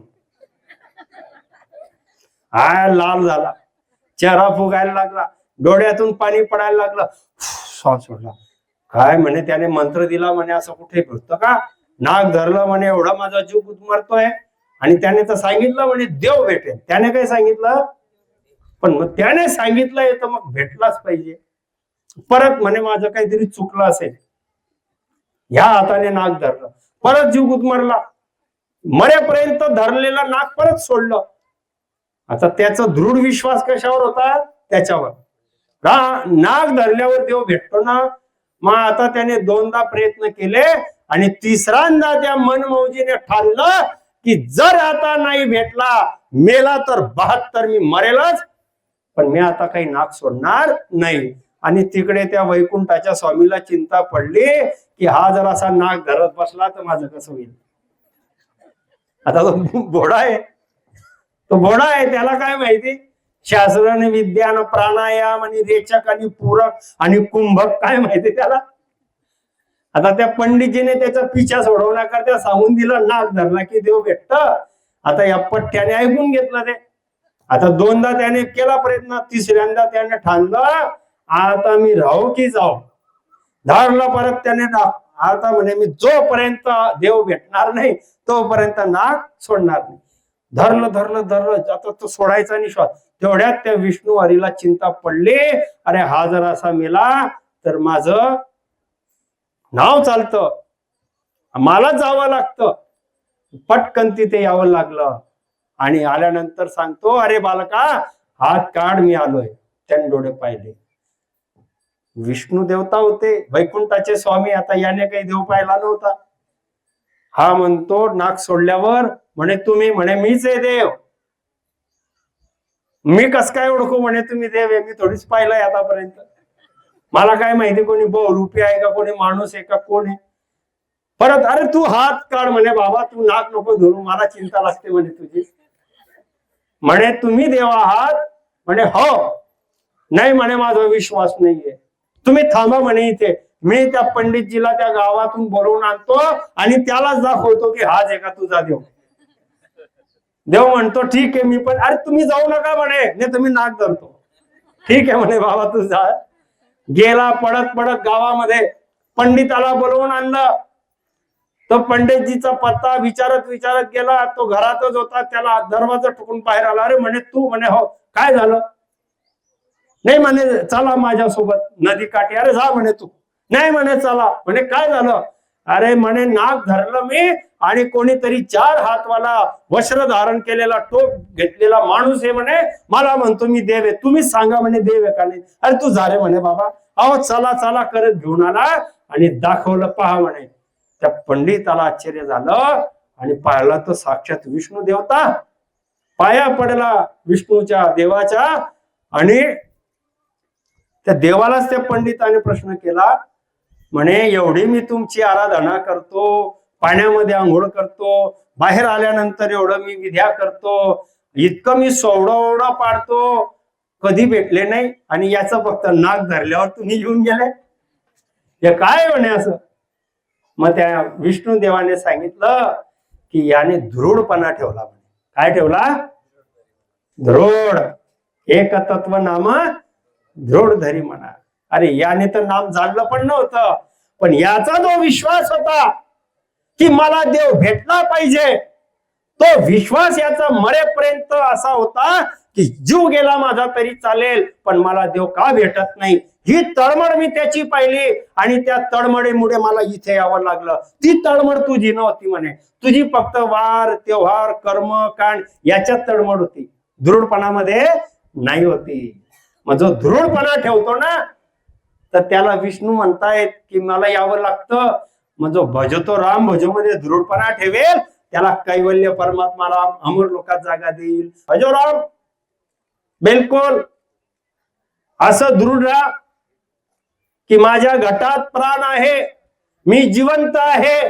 तोपर्यंत आदि सद्गुरु सुखरामजी महाराजांनी सांगितलेल्या कैवल्य ज्ञानाच्या भक्तीच्या विचाराने मी चालेल, रोज 3 तास नामस्मरण करेल, रोज प्रत्येकामध्ये परमेश्वराचं रूप पाहून भक्ती मार्ग सांगायला जाईल, परोपकार, दया, धर्म, भक्ती प्राप्त करून देण्याच्या स्वभावाने मी करायला जाईल. अशा पद्धतीने मी गुरु कार्य करेल, रोज 3 तास नामस्मरण करेल, खोट्या गोष्टींचं त्यागन करेल, संतांच्या शरणात राहील. अशा पद्धतीने प्रत्येकाने जीवन जगावं. त्याच वेळेस तुमचा जन्म सार्थकी लागेल. नाही तर कितीही तुम्ही वरवर केलं तर हा मानव जन्म सार्थकी लागणार नाही.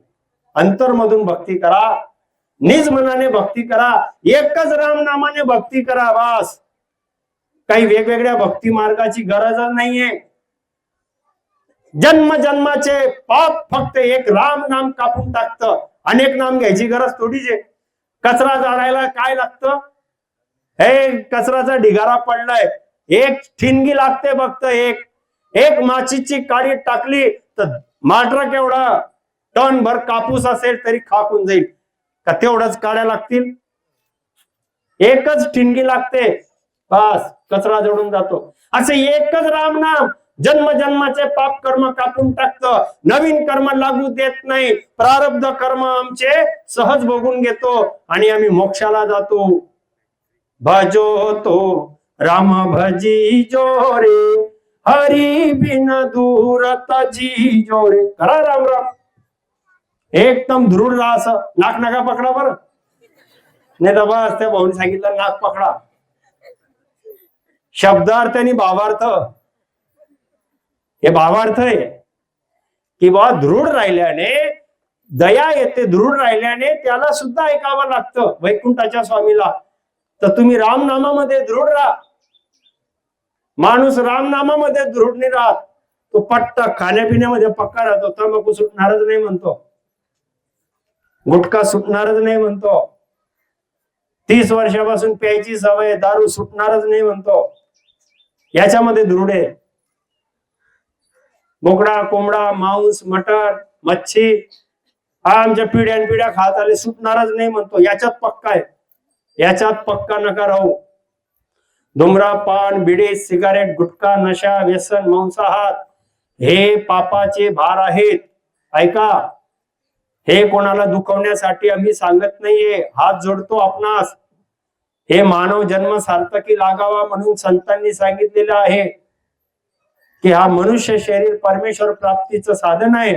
याच्यामध्ये तुम्ही नशापता कराल, पैसा वाया जातो, शरीराची हानी होते, बुद्धी दुर्बुद्धी होते आणि काम, क्रोध, लोभ, मोह, मत्सर विकार वाढतात, घरामध्ये दुःख येतात आणि आमचा जन्म सुद्धा वाया जातो.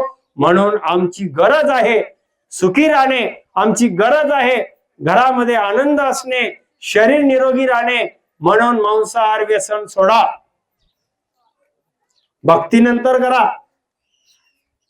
पण पहिले आपण या गोष्टी सोडा बाबांनो. काही फायदा नाही याच्यातून. याच्यातून आजपर्यंत कोणाचा उद्धार झाला नाही. पैसे गेले, पैशापायी पैसे जाता भूतामध्ये झाले जमा. अरे पैशापायी पैसे जाता भूतामध्ये झाले जमा, आणि दारू पिसन पिसन तोंडाच्या केल्या रे चिलमा. काय दिसत ते? हा, पहा बरं तुम्ही. अरे चांगला माणूस असतो, चांगलं शरीर असतं निरोगी, पण दारू पिऊन पिऊन पिऊन खोकला होऊन जातं, फेफडे होऊन जातात, लिव्हर खराब होतं, किडन्या फेल होतात, हे तोंड असं चिमटावून जातं, हातपाय बारीक होऊन जातात आणि भूतामध्ये झाले जमा. भूतामध्ये जमा झाले म्हणजे ते भूत कसं शांत राहतं त्रास देतं, तसं हे भूत आता त्रास द्यायला लागून जातं. घरातल्यांनी त्रास दे, गावातल्यांनी त्रास दे, जनावराले लात मार, एखाद्याले फॅट मार, आणि म्हणतो माझ्यासारखा कोणीच नाही, आणि हवा आला की डोलत राहतो.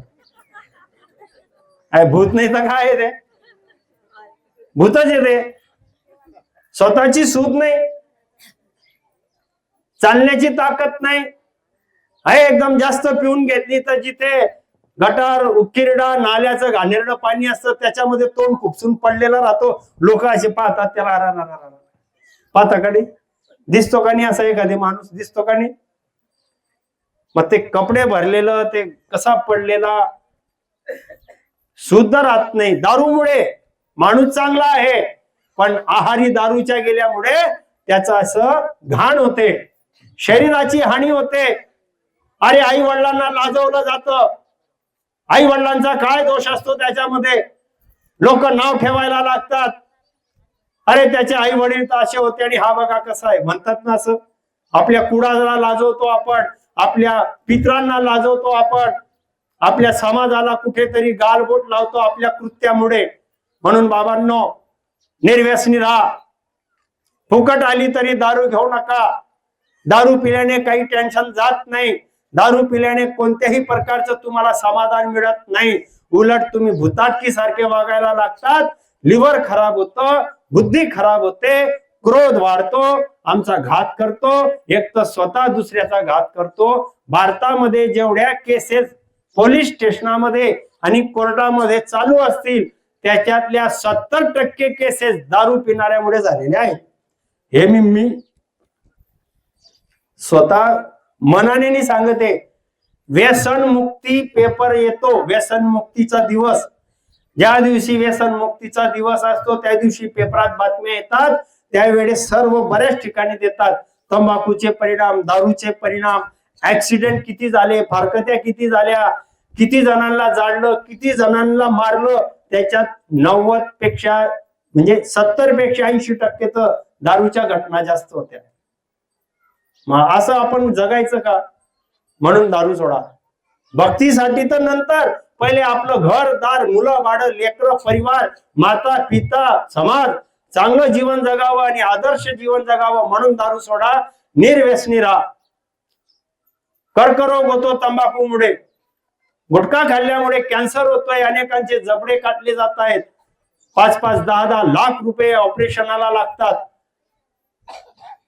आमच्यापर्यंत अनेक लोक येतात, सराफ बाजारामध्ये देणग्या पावत्या मागतात.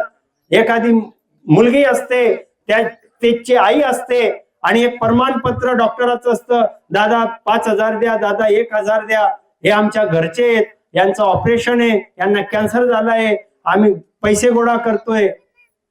आपल्या घरचे लोक आपल्या माणसाकरिता दरबदर इकडे तिकडे पैसा गोळा करतील, हजार रुपये मागतील. आणि आपण इतकं लाचारीचं जीवन जगायचं का की आपल्या आया बहिणी आपल्या ऑपरेशन करता गावात इकडे तिकडे 1000, 500 रुपये मागतील. किती वाईट वाटत असेल त्या माऊलीला, मुलीला. म्हणून असं जीवन जगू नका की मला कॅन्सर होईल, कर्करोग होईल आणि माझ्या घरचे पैसे मागायला दारूदार फिरतील. व्यसनामुळे, तंबाखू गुटख्यामुळे रोगही लागतो, शरीर खराब होतं आणि आपल्या घरातल्यांना आम्ही दुखवतो. बाबांनो, हे तर संतांनी आधीच सांगितलेलं होतं. गुडगुडी सो गो हत्या, ब्रह्म हत्या नासका, मुखाच्या व्यासू गोत्र हत्या, कहे पुत्र व्यास का. हे धूम्रपान व्यसन केल्याने गो हत्या, ब्राह्मण हत्या, गोत्र हत्याचा पाप लागतो आणि नरकात जावं लागतं. तुम्ही कितीही चांगलं कर्म करण्याचा आव आणला, पण धूम्रपान, बिडी, सिगारेट, गुटखा, नशा करणाऱ्याला नरकातच जागा आहे, हे पुराण म्हणतं. हे संतांच्या ओव्या सांगतात. आणि आम्ही भारतात जन्माला आलोय, मग आम्ही संतांचे वाक्य का नाही ऐकत? ऐका संतांचं. आम्हाला नरकात जायचं नाहीये म्हणून मी व्यसन सोडलं, म्हणून मी चांगलं माणूस म्हणून जगायचंय म्हणून मी व्यसन सोडलं, म्हणून धूम्रपान, मांसाहार, व्यसन असं सोडा. काही याच्यात तथ्य नाहीये. त्या परमेश्वरालाही आनंद होईल, संतांना आनंद होईल, पैसा वाचेल आणि जीवन जगण्याचं तुम्हालाही कुठेतरी समाधान मिळेल. हे जे खात असतील, हे आपले बंधू असतील, आपलं नातेवाईक असेल, हे श्रेष्ठ आहे. मानव जन्म मिळाला, आम्ही भाग्यवान आहे. पण आपल्या काही कर्मामुळे आपल्याला दुःख येतात आणि माझा जन्म पुढे वाया जाऊन नरकात जावं लागतं. म्हणून संतांनी आम्हाला हे समजवलं आहे. तर ज्ञानाने विचार करा आणि धूम्रपान, व्यसन, मांसाहार सोडा. मांसाहार सारखं पाप काय? त्या जीवाला कापलं जातो. आता श्रावण महिन्यामध्ये अनेक भक्त भक्ती करतात, चांगलं आचरण ठेवतात, सात्विक आहार घेतात. 4 महिने जर आम्हाला बरं वाटतं की नाही बाबा, आम्ही उपवास केला, आम्ही चांगलं राहिलो, आम्ही देवधर्म केला, आम्ही कोणतं रविवारी मांसाहार केला नाही का, तर आमच्या घरात उपवास होते. मग तुम्ही 4 महिने जर चांगलं जीवन जगले म्हणून बरं वाटतं, मग कायमचं सोडल्यानंतर बरं वाटणार नाही का? मग कायमचं सोडलं तरी तुम्हाला बरंच वाटेल. पशुपतीनाथ, हा पशुला जर आम्ही मारतोय तर शब्द काय आलाय महादेवाचा, पशुपतीनाथ. म्हणजे जो देव तुमचा स्वामी आहे, प्राण्यांचा स्वामी आहे असा नाथ, त्या पशुपतीनाथाला भक्ती म्हणून आम्ही बसतोय. आणि आम्ही त्याच पशुपतीनाथाला भक्ती करत असताना जर कोंबडा बकरा मारून खाल्ला तर तो त्याचा पण स्वामी ना, मग त्याला मारल्यामुळे तो माझ्यावर कृपा करेल का? दोष लावेल ना. मग त्याचं कसं काय तुम्ही अपराधी होता? कारण की परमेश्वराला सर्व दया आवडते, सर्वांमध्ये परोपकार करणं, दया करणं हे त्याला आवडतं. हे करणं म्हणजे त्याची पूजा आहे. फक्त छापा तिलक लावून दिलं आणि देवाला हात जोडले आणि इकडे बकरा खाय, कोंबडा खाय आणि कसाही राय, तर ते चालणार नाही. पण तुम्ही दया पालन केली, परोपकार केले, प्रत्येकामध्ये परमेश्वर आहे अशा भावनेने जगले, तर तुमची भक्ती काही न करता चालून जाते. दया धर्म का मूल है, पाप मूल अभिमान. अरे जोपर्यंत तुमच्या घटात दया आहे ना, तुमची भक्ती चालू आहे. पण दया नाहीये आणि तुम्ही धामावर पण जाताय, तीर्थ पण करताय, मोठमोठ्या देवालाही पुजताय, मोठमोठ्या महाराजांनाही बोलवताय आणि इकडे पार्ट्या करून शेंडी आली, कांजाऊड आलं, लग्न आलं की बोकडा कापला, कोंबडाच कापला. माझ्या देवाला चालतं आणि आमच्या घराण्यात चालतं, आमच्या समाजातच खाता. असं कसं बाबा? अरे असा कसा तुझा देव निघेतोय बकऱ्याचा जीव, असा कसा तुझा देव निघेतोय बकऱ्याचा जीव. हे गाडगे बाबा म्हणायचे ना, तुकडोजी महाराज खंजिरी वाजून भजन म्हणायचे ना, गावागावात फिरायचे ना की कोंबडा कापू नका, बकरा कापू नका, दया ठेवा. मग हे संतांचं आम्ही ऐकणार नाही, भक्ती ऐकणार नाही, काही ऐकणार नाही, मग कुठे जाणार आहे? जागाच नाही मग आम्हाला, बस नरकातच जायचंय. मग म्हणून दया ठेवा, मांसाहार सोडा, भक्ती करा, राम नामाने भजन करा. राम नामाने भजन स्मरण करणाऱ्याला सर्व भक्तीचे धर्म पूर्ण होतात. राम नामाने भक्ती करणाऱ्याला असंभव काम संभव होतात. हे आमचे वाक्य आहे गुरु महाराजांच्या अनुभवाचे.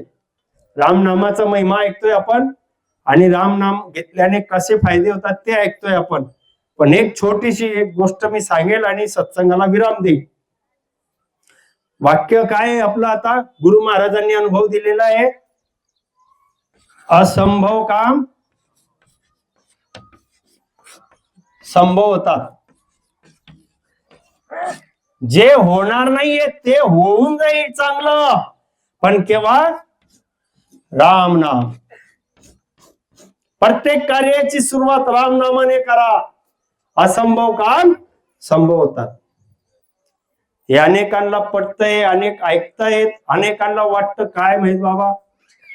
पण आजच्या जगातलं उदाहरण देईल मी. डॉक्टर नीतू मांडके म्हणून महाराष्ट्रातले डॉक्टर झालेले आहेत. जे डॉक्टर शिकलेले, त्यांच्यासारखं जगामध्ये डॉक्टर नाही. हृदयविकार तज्ञ अनेक मोठमोठे लोकही ओळखतात, त्यांचे युट्यूबवर अनुभव आलेत.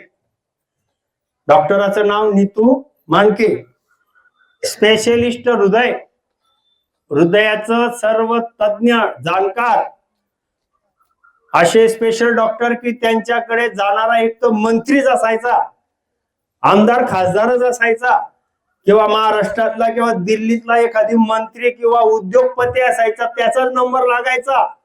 बाकीच्यांचे नंबर काय माहित 5 वर्षाने लागतील का नाही लागतील का काय. इतका प्रख्यात डॉक्टर की त्याच्याकडे खूप खूप नम्र हृदय तज्ञ डॉक्टर. पण त्या डॉक्टराला अध्यात्म आवडत नव्हतं. अध्यात्म आवडत नाही, भक्ती मी जाणत नाही, बाकीचं भक्ती मला काही माहित नाही किंवा जाणत नाही किंवा माझा विश्वास नाही, असा तो डॉक्टर. बुद्धिवान, हुशार. त्या डॉक्टराच्या जीवनातला एक प्रसंग मी थोडक्यात सांगेन. त्या डॉक्टराला इतकी हुशारी होती, खूप हुशार डॉक्टर, भारतातला महाराष्ट्रातला तज्ञ, की त्याने अनेक लोकांचे मोठमोठे ऑपरेशन केले. आता त्याला दिल्लीला सोहळ्यामध्ये सत्कारासाठी बोलवलं. दिल्लीमध्ये त्या डॉक्टराचा सत्कार होणार आहे, त्याला सन्मान होणार आहे. मोठमोठे राष्ट्रपती मंत्री वगैरे त्यांच्या देखत त्याला तिथे बोलवलं, जाण्याचं ठरलं. पण झालं काय, विमानाने जाणार होते, वातावरण खराब झालं. वातावरण असं झालं की विमान सेवा रद्द मुंबईहून दिल्ली जाण्यासाठी. आणि त्या डॉक्टरला पोहोचायचंय कार्यक्रमा ठिकाणी. आता विमान सेवा, पावसाळ्याचं वातावरण, ढगाळ वातावरण, विजांचा कडकडाट, आता विमानाने जाणं कॅन्सल झालं. मग डॉक्टरांनी काय केलं, गाडी काढावी, ड्रायव्हर करावा आणि सोड्याला जायचंय. निघाला गाडीने, गाडी चालली आहे, पाऊस चालू आहे, कुठे लाईट आहे, कुठे लाईट गेलेली आहे, रस्ता भरकटला आणि शॉर्टकट मार्गाने जावं म्हणून वेगळ्याच रस्त्यात गाडी गेली आणि मेन रस्ता सुटून गेला आणि आड मार्गाने गाडी गेली. आणि पुढे तर काही उमजत नव्हतं, ग्रामीण गावं पण नाही आणि अंधार रस्ते, कसे तरी पाऊस चालू. आणि एक झोपडं दिसलं आणि तिथे त्याला वाटलं की या घरात जावं आणि पुढचा मार्ग विचारावा किंवा रात्री इथे काढावी, कारण की पुढे काही आता जाणं शक्य नाही. गेला झोपडीपर्यंत, आवाज दिला, कोणी आहे का. आता घरातून एक बाई आली आणि तिने पाहिलं की पावसातून गाडी दूर थांबलेली, ओलं होऊन आलेलं आहे. काय झालं, नाही आम्हाला जायचं होतं दिल्लीकडे, रस्ता आम्ही चुकलो आहे की काय, रात्र पण खूप आहे, पाऊस पण चालू आहे, असं वाटतं काहीतरी रस्ता भिडावा, तोपर्यंत इथे आम्ही थांबतो. ती बाई, गरीब घरातली बाई, आदर तिथ्य केलं, तिने पाणी दिलं, कपडे पुसायला जसा असेल तसा कापड दिला, रुमाल दिला, बसवलं. आणि घरात दूध होतं नव्हतं, गरम गरम चहा करून आणते दादा म्हणून तो पाहत होता की किती आपुलकीने उठते बसते. पाणी दिलं की परत एका रूम मध्ये जायची, परत यायची, परत किचन कडे म्हणजे जिथे भांडे कोंडे तिथे जायची. चहा झाली, परत एका रूम मध्ये गेली, बाहेर आली, परत किचन कडे गेली. त्याने एक प्रश्न केला, म्हणे ताई तुम्ही धावपळ करताय, सेवा करताय, पण मुखामध्ये काय असं बोलताय आणि या खोलीमध्ये सारखं सारखं का जाताय. म्हणे मी सांगणार नाही पण सांगते, मला एका सज्जनग्रस्ताने सांगितलं आहे की तू नाम घे आणि तू नामाचा जप कर. तू नाम जर घेशील तर तुझं असंभव काम संभव होईल. म्हणून मी मुखामध्ये राम राम राम राम राम राम देवाचं चिंतन करते आणि राम राम राम राम करते. इथे पण आलाच का म्हणे देव. आता त्याला चालत नव्हतं. मग या रूम खोलीमध्ये का जाते, म्हणे तिथे माझं लेकरू आहे, माझी मुलगी आहे. मग काय झालं तिला, अहो तिला सर्व डॉक्टरांकडे दाखवलेलं आहे, माझी शक्ती असेल तेवढा पैसा लावून लावून मी फिरवलं, पण अनेकांनी सांगितलं हिचा इलाज आम्ही करू शकत नाही, कोणीतरी नीतू मांडके डॉक्टर हिला पाहिल तेव्हा हिचा इलाज होईल. आणि तो नीतू मांडके डॉक्टर काय माहित कोण आहे आणि काय माहित मला केव्हा भेटेल आणि काय माहित त्याची गोष्ट माझ्या कानावर आणि माझी गोष्ट त्याच्या कानावर केव्हा जाईल. म्हणून मी हे राम राम राम राम करते. त्याच लाईट लागले, अरे मी जाणार होता दिल्लीला, माझा होता सत्कार, पण इथे राम राम राम राम चालू आहे, माझा कार्यक्रम थांबला नाही, हिचा कार्यक्रम. भजो तो राम भजी जो रे, हरी बिन दूरत जी जो रे. लक्षात आलं का, म्हणजे त्याला सत्काराला जाणं होतं, पण पाऊस काय पडतोय, विमान काय कॅन्सल होतोय, रस्ता काय भटकतोय आणि ज्या माऊलीच्या घरी कोणी पाहुणा जात नाही तो प्रख्यात डॉक्टर तिच्या घरापर्यंत गेला आणि तिच्या मुलीला हृदयाचा आजार होता आणि तोच डॉक्टर बरा करू शकणार होता आणि त्या डॉक्टरकडे जाण्या इतकी तिची शक्ती पण नाही होती. पण डॉक्टर गेला का नाही, आणि तिने फोन केला असता आला असता का, सरपंचाने फोन केला असता आला असता. अरे लेटर घेऊन गावागावात फिरली ती, पण काही खरं नाही, पण आला का नाही. महासंभव काम संभव झालं ना.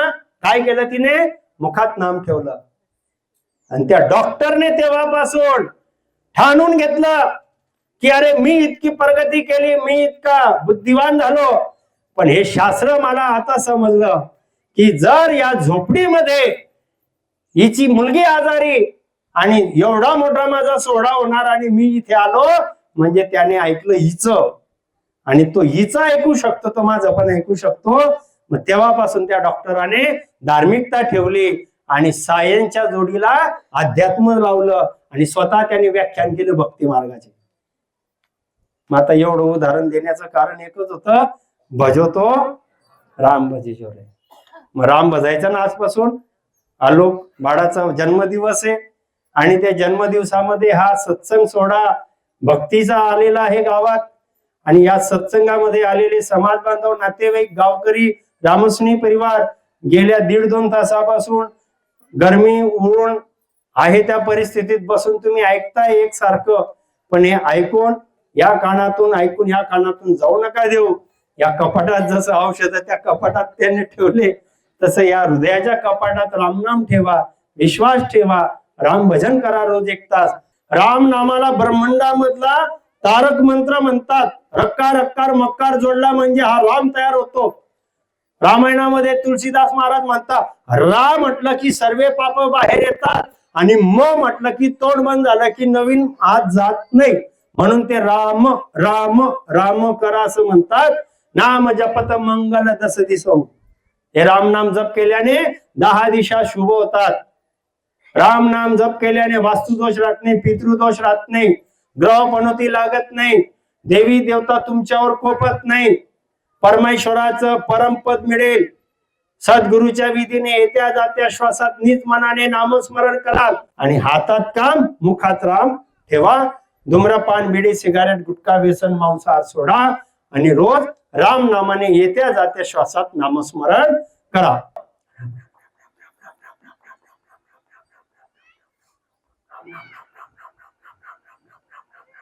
अशी धार चालू द्यावी, परमेश्वरामध्ये मग्न होऊन जावं.